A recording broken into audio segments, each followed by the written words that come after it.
menghancurkan masa depan anak tirinya.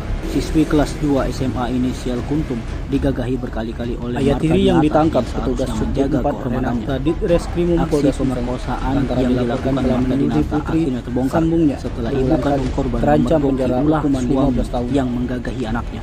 Tersangka adalah Tak menunggu Marta waktu lama, Dinata, sang ibu warga melaporkan Kecamatan aksi Ilir keji suaminya 1 tersebut disangkakan kepada petugas Undang-Undang pada Perlindungan November Anak 2022 Pasal lalu. 81 ayat 1 Begitu mendapatkan dan laporan Undang-Undang tersebut, Unit 2 Nomor Renata 17 tahun Subdit 4 2016 Ditreskrimum dengan ancaman penjara Polda paling Sumsel singkat 10 melakukan tahun dan serangkaian paling penyelidikan dan pada akhirnya meringkus Dari Marta hasil Dinata di pemeriksaan kediaman. terhadap tersangka, Dari pengakuan aksi amoral tersangka, itu aksi sudah berlangsung persetubuan sejak April paksa 2021 terhadap anak lalu, tirinya itu hingga ternyata akhirnya bukan yang tersangka pertama kali. dipergoki istrinya Pelaku saat mengungkapkan korban melancarkan anak aksi yang bejatnya berstatus mulai pelajar April pada akhir 2021 November silam. 2022 Dalam kurun lalu. waktu April Karena itu, 2021 hingga November 2022, setidaknya 9 kali tersangka sudah melakukannya.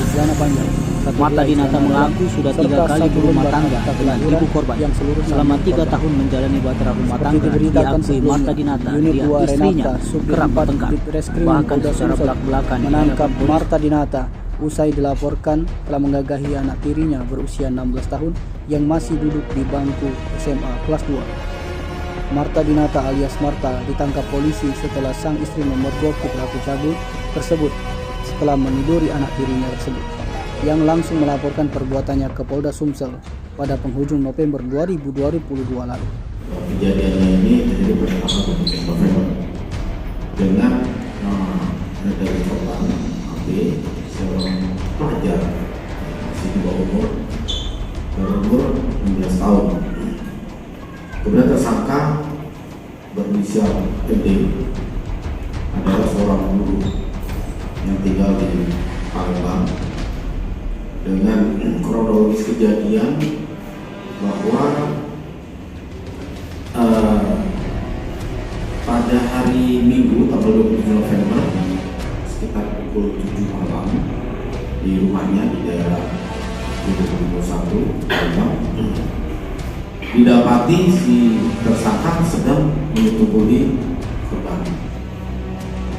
Kemudian telapak tangan OTT OTT dapat si suaminya sendiri, itu suami dari ibunya, dan diketahui bahwa kurang lebih sudah 9 kali sejak tahun 2021 dengan melakukan ancaman. Dari si bapak tiri ini mengancam anak kandungnya dan bapak tirinya untuk melayani hasrat biologisnya. Nah, dari tersebut kami melakukan penyelidikan, kemudian menangkap pelaku dan selanjutnya dilakukan penahanan. Adapun Tim Liputan Sumsel Adu TV melaporkan.